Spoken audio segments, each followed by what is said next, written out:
So students, now we are left with the last criteria which we are going to study. Okay, till now we have studied SSS, side, side, side. All the three sides are equal to another triangle, all the three sides when SSS is applied.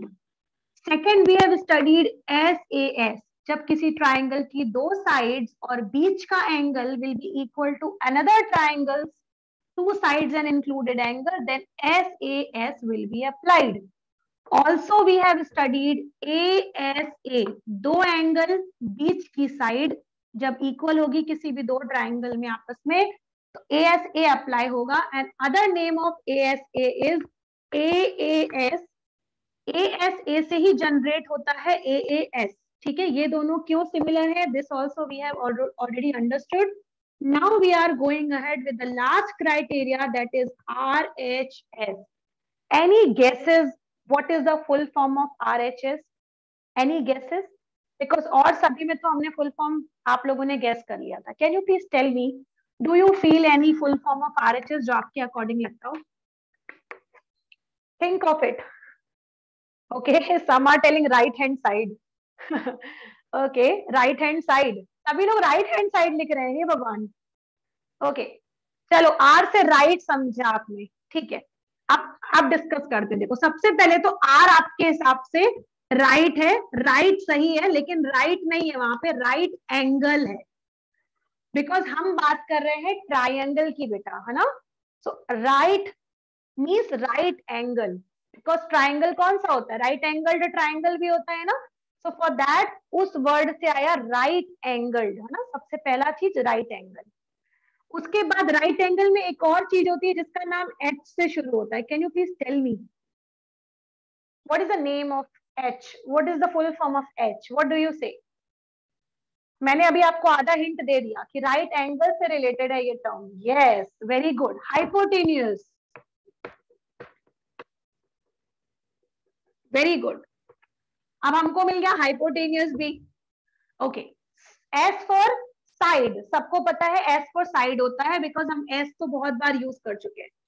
ठीक है, अब हमें तीन मिल गई, are से right angle, H से hypotenuse and S से side.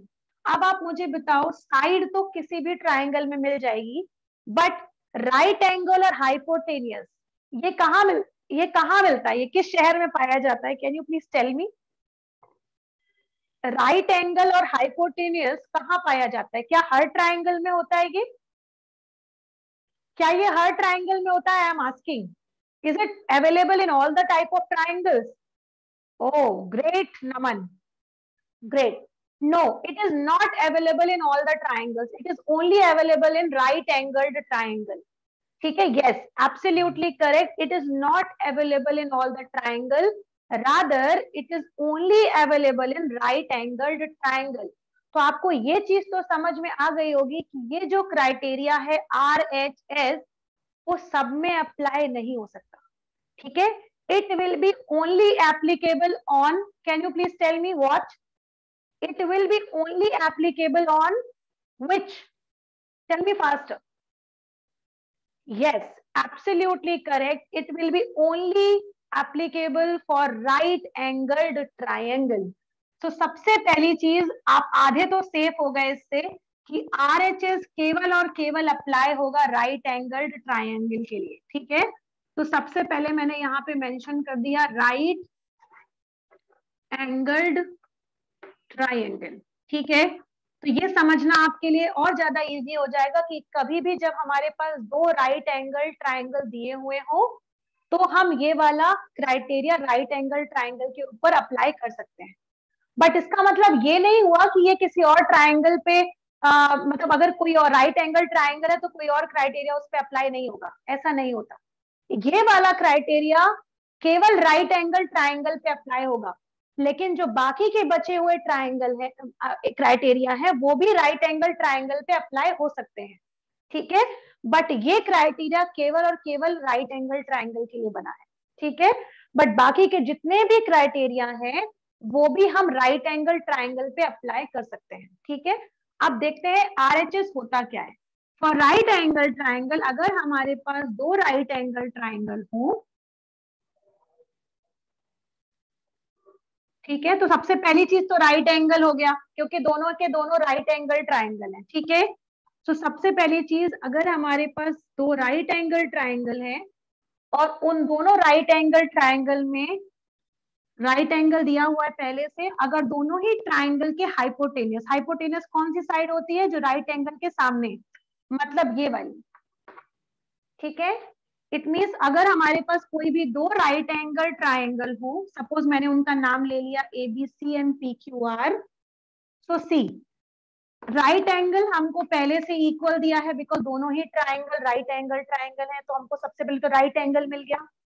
दूसरा, दोनों ही ट्राइंगल में हाइपोटेनियस इक्वल होना चाहिए, इट इज मस्ट। ठीक है, तो यहां पर आप देख सकते हो ये वाला AC में जो साइन लगा हुआ है, ये डबल मार्क का, वही सेम साइन लगा हुआ है इसमें PR में। इट मीन्स दोनों ही ट्राइंगल के हाइपोटेनियस आपस में इक्वल है, that means AC equal to PR। ठीक है, अब हमको हाइपोटेनियस भी मिल गया, तो राइट एंगल हो गया और हाइपोटेनियस हो गया। Now it is written side. अब नाउ साइड कौन सी बची, एक ये साइड बची है, एक ये साइड बची है। अगर कोई भी आपस में इक्वल हो, then it will become RHS।